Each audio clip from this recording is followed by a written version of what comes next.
Yeah, in this video, Apostle Michael Preached was telling us why there is evil in this earth.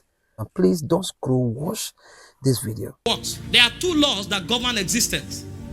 The first law that governs existence is the law of consciousness. If you are not conscious, you can't exist. But you see, existence is not all about consciousness. Existence is also about free will. Because while consciousness brings you the awareness of existence, free will is what brings meaning to existence. So if God wanted to create a people who will find meaning to existence, he will not only give them consciousness, but he will give them free will. So on one side, God knows that because man has a free will, evil can come because his free will authorize him to choose what he wants. What will God do? He went ahead to create the world. And I'll tell you why. And why there is evil on the earth. Like he said, the evil on the earth is not God's fault, it's man's fault. Because if God had only given us consciousness, we would have been robots. We would not have appreciated existence, and existence would not have meant anything to us. But to bring essence to existence, God gave us free will. It was with our own free will that we admitted evil to the earth. We brought evil to the earth. And we are cooperating with the devil to propagate evil. When you see that somebody carries a gun and shoots people, he wasn't born a thief. How did he build that consciousness? He built that consciousness through the society that we have developed. A drunk society, a lawless society. So the society we created is what trained him to think in that order. And that's why he became a criminal and a rapist. So that society that emanated by the collective expression of our free will cannot be blamed on God. It can only be blamed on us. Are you following this? So in that light, there is evil on the earth because of man's free will, not because of God's creation. And then you now go further to say, if God knew, why did he still create what he has created? He created what he created because there is a system he has in place. And there are two systems. The first system is the system of intervention, and the second system is the system of reward.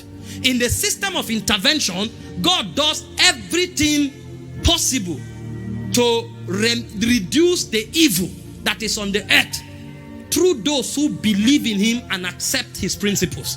That's why you have blessings. That's why you have intervention. Even the death of Jesus is a type of intervention that God brought to the earth. So if you receive God's principle and work with God, through discernment you will not find yourself in evil. Applying God's principle, you will not find yourself overrun by evil. And just in case you are caught up in evil, there's a second system called reward. This is why Jesus died, but Jesus didn't end in the grave. Jesus rose from the dead to let you know that death is not the end. That means even if you were maligned and you died justly, or you were affected by evil, a day will come that God will reward you, and reward you so much so that everything that happened to you will pass away as if it didn't exist, because he has the capacity to do that.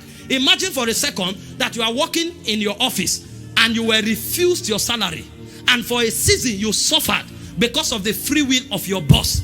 And then at the end of the year, the owner of the company shows up and say, oh, they refused to pay you your 1 month salary. We are sorry for everything you suffered. Now take 10 years salary for that 1 month. That recompense has covered for everything you suffered for that 1 month. And it covered for it so much that you will not even remember that's one. In fact, the next time you will say, is there another month that they can take another 1 month? If 1 month can produce 10 years.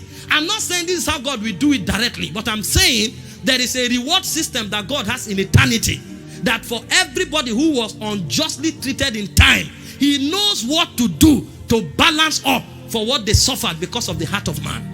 And then you come to the second aspect. You say, okay, if you say we have free will, why does God insist that we should worship him? And he answered it correctly. You don't have to worship God. It's your choice. If you choose not to worship God, there's nothing God will do about it. Wow, this message is so deep, guys. Wow.